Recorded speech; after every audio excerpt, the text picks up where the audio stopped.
It's real. I'm here. I thought I was dreaming, Let me greet you properly. Shalom, salam, namaste, peace, and if any other traditions can teach me how to greet, I'd be happy to learn.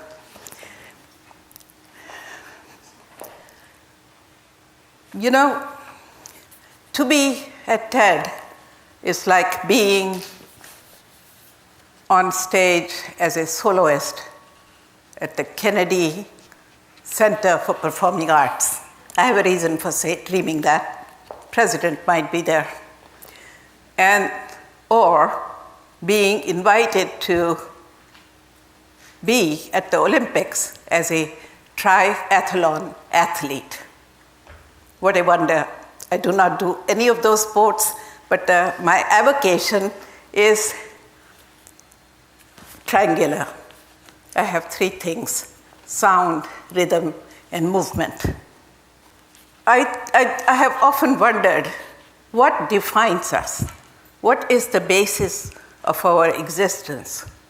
And I go in circles, triangles, and many different pathways to come to understand that sound, rhythm, and movement is the definition of life and of all that exists. The need to understand this has been brewing in my system since I becoming conscious of what is the effect of direct encounters and what I call very actively, I have gone on a bandwagon saying that is about experiential learning. Some friends have asked me, what is experiential learning? So I say, once you experience the thing, not as a hand-me-down information, but something that you understand and relate to, it becomes part of your being. Let me take you through my learning moments or calls for action for me, not just as an individual, but collectively with my ever-growing human family. 18 minutes to tell you a story of some 80 years is an honor like no other. And trust me, it's an opportunity of my lifetime, the one that I have lived and the one I'm going to live.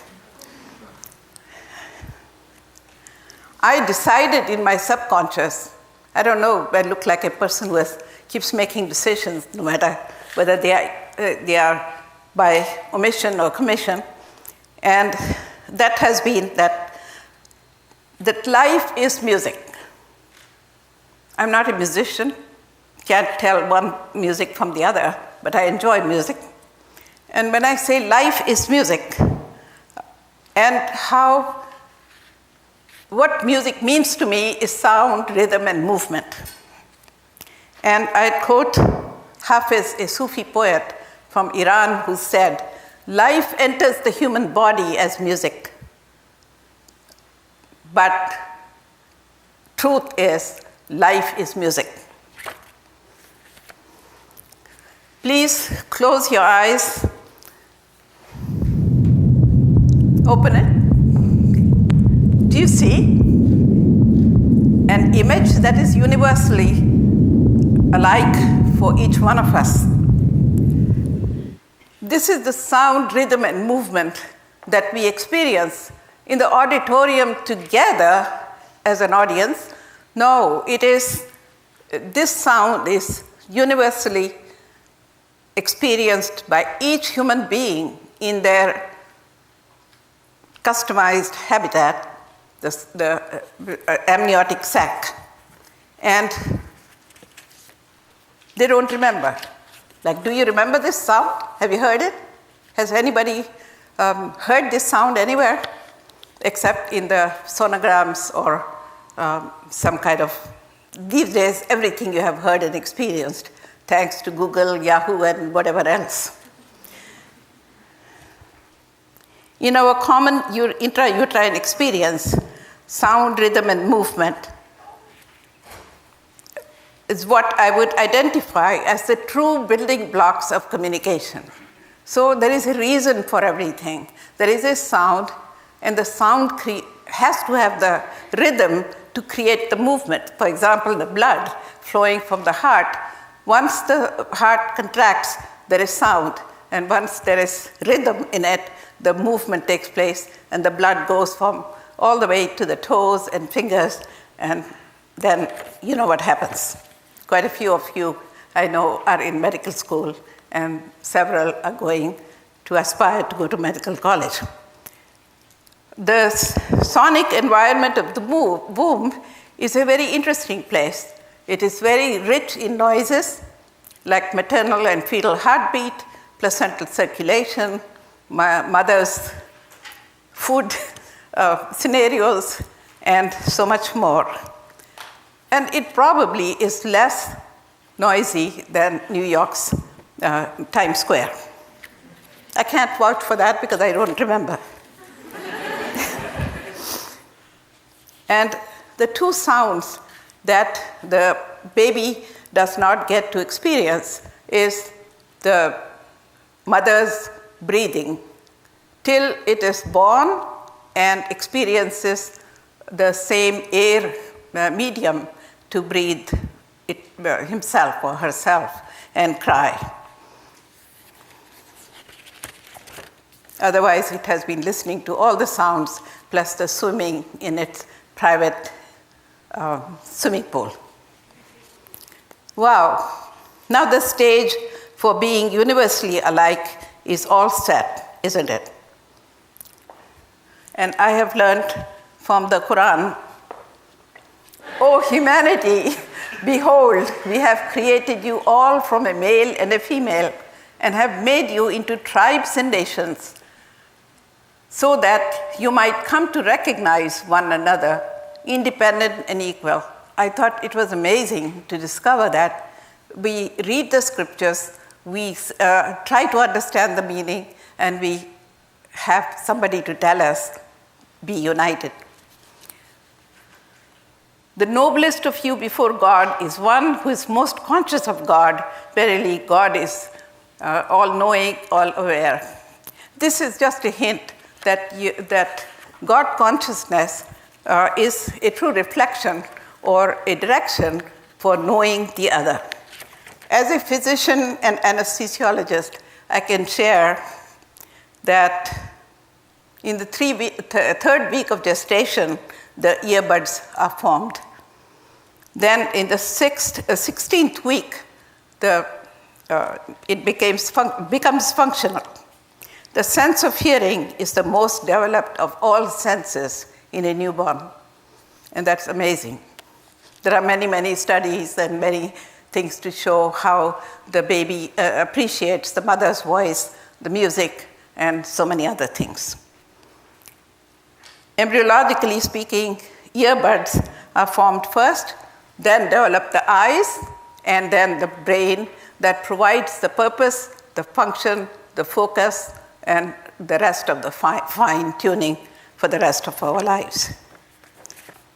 Then I found another quote in the Quran.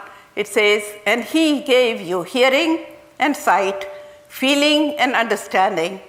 And there is the antennas on the fetal sac to see how beautiful it is. Cry of a newborn after a miraculous process of birth has always fascinated me. And I wondered, do the boys cry differently than girls? Does ethnicity matter? Does the color, religion, anything makes a difference? But I discovered, or rather hypothesized like I usually do, that all the newly minted human machines make the same sound. Every time I placed a stethoscope over a patient's chest or on the belly of the pregnant mother, or listen to the sounds through a variety of encounters in the ICU, operating room, and other situations, what excited me was sound, rhythm, and movement. Sound, rhythm, and movement continue to excite me, and make me wonder and pause at the magnitude and majesty of the one God that created us all equally and yet diversely unique for our own potentials. Life of a fetus inside the womb has interesting connotations that promote knowledge and learning for me, not because I am a physician, but because I am a mother and grandmother and also, obviously a woman. And raham is the Arabic word for uterus, and it comes from the two Arabic root words, Rahman and Rahim, that are the top two attributes of amongst the 99 names of God that Muslims have. Rahman means amazingly merciful, and Rahim is infinitely compassionate. Now it's fun. Let me see where I can begin. Late in 1950s, you wouldn't believe I'm standing here before you, the millennial generation, right? I arrived in Chicago with aspiration, ambition, and if I may say so, electrifying energy. I want to be the best doctor I can be, and this is the place for me to learn. So I land at Northwestern University as an intern. Few days into my new job, I enter my room after a long day, and I get called on the telephone. So I answer, come down right away to the doctor's lounge. I go there, knock on the door, and the room is dark, it's pitch black, the door opens, and 40-some house staff screaming, "Tequila!" Get it? So my processing system went on to do the spot diagnosis, and I figured, it rhymes with my name. So I spelled out my name for them so that they can come down, and then then it sent me another signal. Oh God, they think my name is different. They never heard of it, and I am different. So what do I do about it? So I kept answering all their questions as to, do you eat hamburger? I said, I don't eat ham. And then they asked me, do you eat hot dog? I said, boy, that sounds awful. So here my journey began with a rescue from a resident who came and put his hand on my shoulder and said, guys, don't ask her anything. She's my cousin. I am Jewish, she's Muslim. There started my Jewish-Muslim dialogue. In the interest of time, the funny thing has to fast forward. So I'm taking you right away. In a year, I went to another hospital before I got my position at the University of Chicago. You had to wait for a good position, So I joined there in 1961. But I was at this Catholic hospital, and every morning there was a knock on my door. Remember, there was a telephone call, and I knocked, and there was a reaction. And this one, I get the knock. 5 o'clock, doctor, time for Mass. So I went and sat in the Catholic chapel listening to the Latin prayers of the nuns, and I was automatically, as if, like an automatic correction when you're doing your word processing. So it came on that I was in a state of prayer. So the chapel was resonating with the Catholic sounds, and my heart was resonating with the Arabic recitation from the Quran. And I was amazingly so comfortable with this whole thing that I cannot tell you what I learned from it. So that has set a goal or started me on a journey and shaped my second career that you referred to in my introduction, Sounds of Faith. And you must have gathered this was my calling for Catholic-Muslim dialogue. So to come to some kind of consensus, all I'm sharing with you and would like to promote is experiential learning means simply experience what you are learning.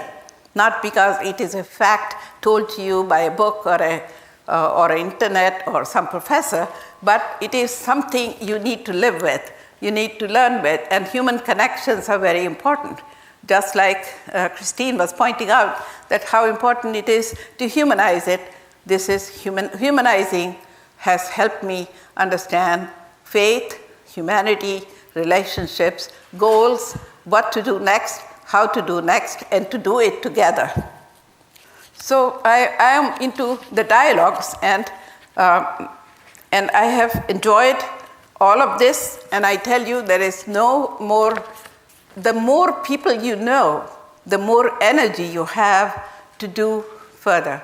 The harder you work, you're expected to work harder, and also you will be inspired to do more.